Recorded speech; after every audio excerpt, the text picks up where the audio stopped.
नमस्कार। YouTube के अपने चैनल अंतर्दृष्टि में मैं अनिल गुप्ता आपका स्वागत करता हूं। हस्तरेखा ज्योतिष के इस कार्यक्रम में जो मैंने विषय लिया है वो है अधूरी रेखा की पूरी कहानी। अर्थात रेखा एक ही है पर दो हिस्सों में है और उनकी विशेषता घटने के बजाय बढ़ जाती है। ये आश्चर्यजनक कहानी या घटना जो भी कह लें, ये होता कैसे है इसे समझने का प्रयास करें। ये रेखा सूर्य रेखा है। यदि एक सूर्य रेखा सूर्य पर्वत से चंद्र पर्वत की ओर या कहें जीवन रेखा के आसपास रहे तो उनकी विशेषता जो होती है ये अधूरी टूटी हुई रेखा की विशेषता उससे अधिकतम है। ऐसा क्यों है? आश्चर्य की बात है, कोई भी टूटी हुई रेखा या अधूरी रेखा उतनी अधिक फल तो नहीं देती। फल देने की बात तो दूर है, वो कहें तो या तो नकारात्मक प्रभाव देंगे या बिल्कुल जीरो, यानी कि उनका होना अथवा न होने के बराबर होंगे। परंतु आश्चर्य इसमें यही है। तो सामान्य सा हम तो बता के चले जाएंगे कि ऐसे होती है रेखा, आप भी समझ जाएंगे कि हाँ इस प्रकार से होती है। मगर होती क्यों है उसमें विशेषता उसमें ये विशेषता कहां से आती है, इस विषय को समझने का प्रयास करते हैं। सर्वप्रथम जो ये सूर्य पर्वत की ओर जा रही है अधूरी सूर्य रेखा, इस प्रकार से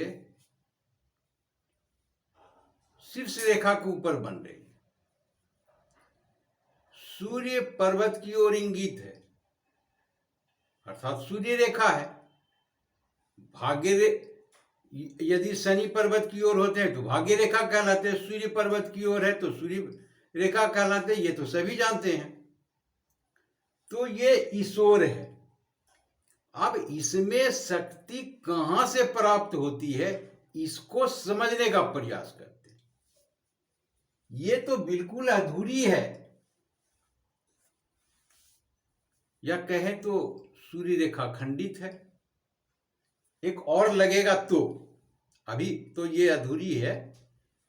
फिलहाल हम इसके विशेषता को समझने का प्रयास करते हैं। ये शीर्ष रेखा के ऊपर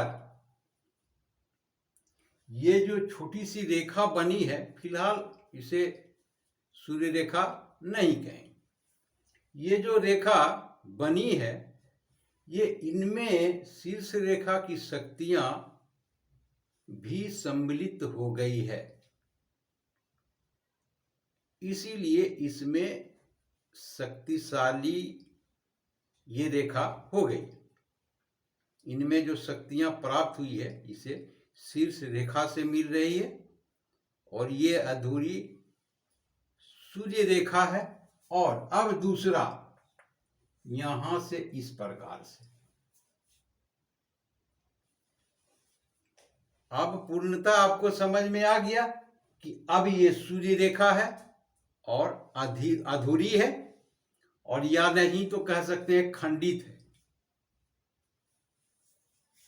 अब इस रेखा को शीर्ष रेखा से बल मिल रहे हैं और इस रेखा को हृदय रेखा से बल मिल रहे हैं, और इसमें दोहरी शक्ति आ गई है। यदि सामान्यतः कोई सूर्य रेखा इस प्रकार से है मान लिया जाए, तो ये सूर्य रेखा उतने बल नहीं देंगे जितने बल ये प्रदान कर रहे हैं जातक को। ऐसे जातक जिनके हाथों में ये होते हैं उसे हरफन मौला व्यक्ति कहते हैं। हरफन मौला अर्थात वो जिस चीज में हाथ डालें सफल, तो उसे तो हरफन मौला ही कहेंगे। आज ये काम किया उसमें भी 100% सफलता, और कल वो काम किया उसमें भी 100% सफलता, इसे तो हरफन मौला ही कहेंगे ना। जिस चीज में जो विषय में हाथ डाल दे सक्सेस ही सक्सेस, तो उसे व्यक्ति को कहते हैं बड़ा हरफन मौला व्यक्ति है, ये कुछ भी कर सकता है। तो जिन्हें सफलता हर चीज में हर विषय में मिल जाए तो लाजवाब है। सूर्य रेखा में एक सीमित मात्रा में होते हैं और उसमें भी सफलता उस विषय में मिलती है कि जो बाहरी शक्तियां यानी कि हाथों में जो और दूसरी शक्तियां बन रही है वो अपना इस्तेमाल करते हैं और सूर्य रेखा उनके सहायक हो जाते हैं। हाँ, उनमें सफलता आपको दिलाया, परंतु हर विषय में जिसमें वो हाथ डाले उस तरह की स्थितियां नहीं बनती। तो इसमें कई गुना यदि उस तरह का विश्लेषण तो मुश्किल हो जाता है ना। तो ऐसी रेखा एक अद्भुत रेखा कह सकते हैं, और इस तरह की रेखा यदि हाथों में हो, व्यक्ति को जानकारी न मिले तो वो तो ये समझेंगे कि ये टूटी हुई सूर्य रेखा है, इसका कोई महत्व नहीं है।